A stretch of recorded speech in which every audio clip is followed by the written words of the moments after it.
So good evening. Welcome back to the question paper analysis of UGC NET English, December 2021, Shift 1. And this analysis is offered by Professor Academy, Chennai.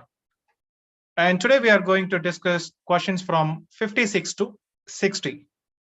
And question 56, potato is a 16th century borrowing into English from. So which language? From which language did English borrow this word potato from? Option A, French, B, German, C, Norwegian, D, Spanish. So let's go to the answer and check out. So answer is D, Spanish. So what we can expect, this kind of question also came in the previous question paper. So these days they are check whether the origin or the etymology of a particular word. Now, especially questions like this, a word came from or simply put, borrowed words or loan words. So you have to pay attention to loan words in English. So we can expect last time it came, this time also we have a question from loan words. We can also expect a similar question the next exam.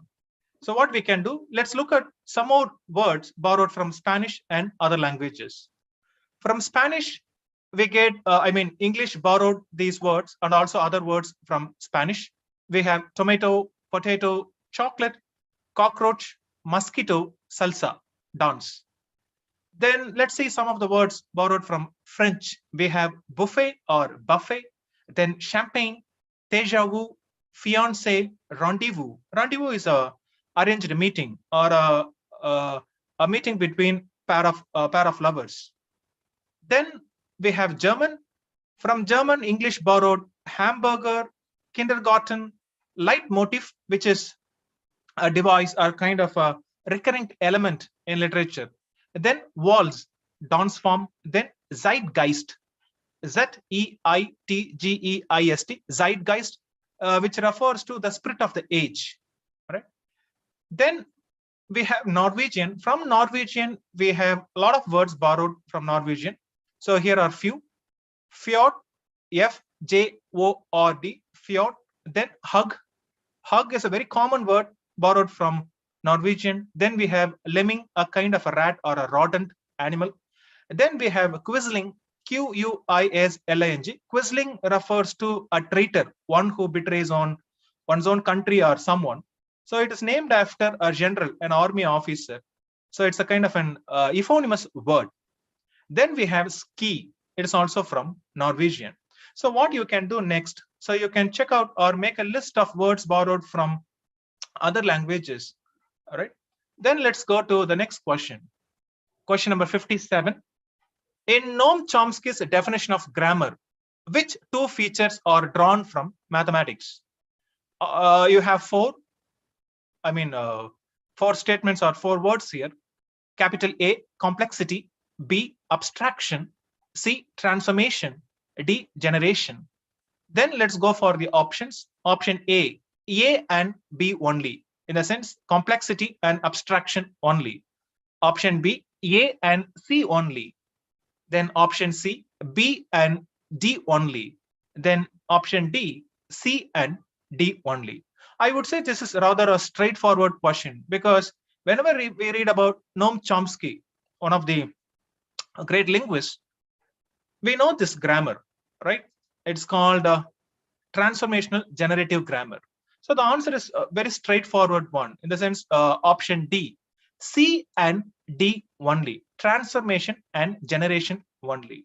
So when we think of this great linguist, we think of his contribution, one of his significant contribution to linguistics, transformational generative grammar. In other words, TG grammar. So under this grammar, we study, he came up with this understanding. So when we say something, right, it's a kind of a performance. When we say something, when we utter something, what we get, in the surface or on the surface, it's called surface structure. That is what we utter, right? What we hear, right? That is surface structure, which is the concrete syntactic representation of a sentence, right? Which is tangible, which we can hear. So for example, when I say it rained yesterday, you can listen to it, right? So I'm also performing. So it is called a performance, one of his terms, key terms. And another is competence, the knowledge about English, my knowledge or a native speaker's knowledge about one's language is called competence. So in competence, we also have something called deep structure. So simply put, before you say a sentence, in your mind, in your mental lexicon, you form a kind of an abstract syntactic representation of a sentence. That abstract idea is called deep structure, right? For example, before we say something, maybe you have this kind of a pattern: it, rain, then you want to say it happened yesterday. So plus past tense. So you remind yourself, oh, we have to attach the past suffix, past tense suffix, right? Ed. Then we say yesterday. So this is a kind of an abstract syntactic representation of a sentence. So this we have in our mind, a kind of a mental lexicon. And this structure is called deep structure. And this comes out in the form of it rained yesterday. So that is the surface structure. People can hear that. So that is a concrete one. This is an abstract one. So in between, something happened, kind of a transformation. So this abstract structure is transformed into concrete structure. So this is one of the explanations given by Chomsky about how we generate sentences or utter sentences. Okay, so this is the essence of transformational generative grammar. But generative also means your native speaker's ability to generate as many sentences as possible, even sometimes new utterances. Right. So once you know subject plus verb, then you can produce as many sentences as possible. Okay, I speak, or you play, or you listen. You can keep producing sentences like this. So there is no end to it. So that is generative grammar. So put together, we have transformational generative grammar. Okay. Let's go to the next question. What function of English is exemplified by the use of English in India as a link language, along with a first language by stable bilinguals in well-defined social context? Simple. In India, along with our mother tongue, we also use English as a link language. So what is the role being played by English here? Now, when we use it along with our mother tongue, English, option A, auxiliary; B, complementary; C, equative; D, supplementary. So it's actually rather a general question. What you have to do, pay attention. Maybe is it A, auxiliary, if you say helping. So English is more a helping language, or B, complementary. When you say complementary, it completes something. So we use our English mother tongue, then English complements it. So it makes it complete. Or equative, both are equal, or you can substitute one thing for the other, or a kind of an additional one. That is option D, supplementary. So at least I narrowed down. Do you think it is equal? We can substitute English with our mother tongue, or supplement is only an addition, English is just an addition, or it completes the mother tongue, or it's only a helping verb. At least you can eliminate two. I hope C and D you can eliminate, right? At least. Then let's go for A or B. Answer B, complementary. In the sense, it completes, right? It goes along with the mother tongue. Okay. Then 15.9. Arrange the following language areas of the human brain in the order in which they involve in hearing, understanding, and saying a word. This is a bit tough question, and it's from Neurolinguistics, from linguistics, but a particular area. So unless we are familiar with that one, and this is a tough question to answer, yet sometimes we can use the words there, and you can at least narrow down. Let's say, what is the order? So the question is from Neurolinguistics, language areas of the human brain. So in human brain, we have a lot of areas which are associated with language. Okay, so that's the question. Then we have to arrange the following technical terms in the following order. First, hearing, understanding, and saying. So last, saying. So you think of like a deep structure, you think of something, or you understand something, finally you produce something, saying, right? So that is the order. So when we say something, it involves our muscular movement, like our tongue, lips, everything. So what I'm saying, Just think. So we have four technical terms here. A, arcuate fasciculus, A-R-C-U-A-T-E, arcuate fasciculus, F-A-S-C-I-C-U-L-U-S. Then B, anterior speech cortex. C, motor cortex. D, posterior speech cortex. So, of course, it seems Greek and Latin to us. At least when we say saying involves muscular movement, if you have that idea. So here is a word which has something to do with movement. What is that word? Is it arcuate or anterior, motor or posterior? You know, the motor, the word motor is at something to do with movement. So that could be the last one, because that is the order we have to arrange, you know, these words. And if you go for C, you can eliminate two options. For instance, you can eliminate A, because what is the order? AC, DB. Okay, eliminate. Or option C, it starts with the C itself. CBAD, you can eliminate. Then we are left with two options. Option B, order BADC. Then option D, DABC.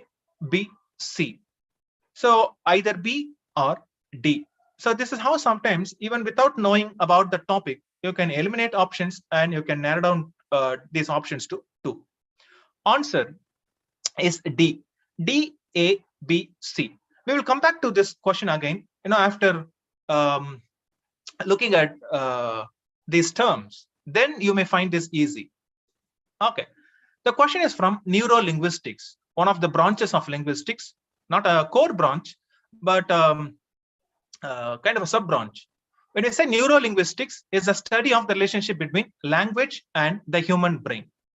And science says that our left brain, or the left hemisphere of the brain, is associated with language abilities. If some damage is done to that part, the left hemisphere of the brain, and that can result in language disabilities. We may not understand, or we may not produce speech. And there are two major areas. There are a lot of areas, language areas in the brain. The most famous ones, you have Broca's area, anterior. In the front part, we have Broca's area. That is anterior speech cortex. Then on the other side, we have Wernicke's area, posterior speech cortex, back. So this is towards the front and this is towards the back. Okay, this is fine. Then we have to know what is this anterior speech cortex to do with speech or understanding of speech. Let's see. Posterior speech cortex. Posterior refers to, you know, back, towards the back of the brain, or back part of the brain. So that is called Wernicke's area, W-E-R-N-I-C-K-E-S. So Wernicke's area, it's just area above the left ear, and it was named after the German doctor called Wernicke. Okay, and this area is connected with the understanding of speech. So the order we are asked to arrange, you know, these technical terms. So this comes first, because understanding first. So you understand first, then grasp it, then you produce it. Okay, so this comes first. Let's see. Then before we move on, we have to know this another area. So this is called Broca's area. So this is the front part of the brain, or anterior speech cortex. And this is named after the French surgeon Paul Broca, and it is associated with production of speech. So we produce. So that is associated with understanding. This is associated with production. So something should connect these two areas, right? And that is this arcuate fasciculus. So what you see on the screen, you have a J-shaped or J-shaped a bundle of J-shaped fibers, are kind of a neuronal tracts. So these fibers connect Wernicke's area with Broca's area, I mean understanding and production, right? Without this, no, there won't be any connection. So this should come in the middle. Then finally, as we narrowed it down, motor cortex. So motor cortex is responsible for speech production, in the sense it sends electrical impulses to the muscles, right? Then we speak when we say something. So this comes last, towards the end. Now what we do, let's go back to the question, and with this understanding, you can actually easily answer this question. So let's see. First D, right? Why? Because posterior speech production, which is something to do with understanding. Then we go for arcuate fasciculus, A, because it connects this with the Broca, right? Anterior speech cortex. That is something to do with production. Then finally, motor cortex, right? D, A, B, C. Okay. Then we'll go to the next question. C, empiricist or empiricist linguistics is concerned with. Even this, you need not be familiar with this topic. Why? If you know the meaning of this word, empiricist, EMPIRICIST, then the question is a straightforward one. A is concerned with directly observable sense data. B, innate language knowledge. C, investigation of the human mind. D, reason as a determinant of inquiry. So what is empiricist? It is something with the science. And so when we say science, do you think they go with the innate language knowledge that is born with you, or a kind of investigation of the human mind, or reason as a determinant of inquiry? Yes, that is there. It's either A or D if you say more with science. But when we say empiricist, they're more bothered about directly observable sense data. So empiricist is someone who bases his or her research on observable data around the world. So you need not bother about sometimes as an empiricist linguist, or just get to know the meaning of that English word. Then you can easily crack these questions. So with this, let's finish today's class. See you tomorrow with another 5 questions and their analysis. So thank you so much. And you can also subscribe to Professor Academy's YouTube channel for further videos. And you can also contact this number 75501000920 for joining the course. Thank you. See you tomorrow.